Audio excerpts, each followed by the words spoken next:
pamumuhay bilang Kristiyano, dito sa unang bahagi, may tatlong katanungan dito.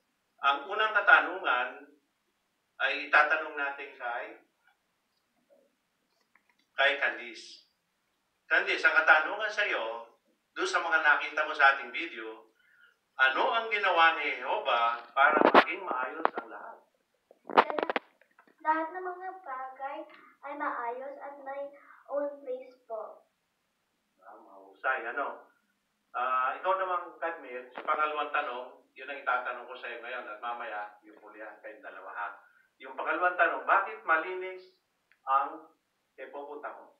Ang mga isda at saka mga ibon, kinakain po nilang dumi po. Oo.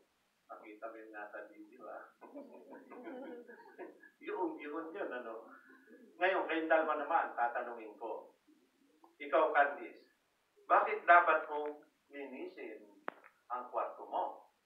Mas madali pong hanapin ang mga gamit at natutuwa po ang Diyos na Jehovah. Yun, tama yun, ano? Pagkatapos natutuwa sa Diyos na Jehovah, natutuwa din ang iyong mga magulang. Ano? Ikaw naman, Camille, yung huling tanong, bakit dapat mong linisin ang kwarto mo?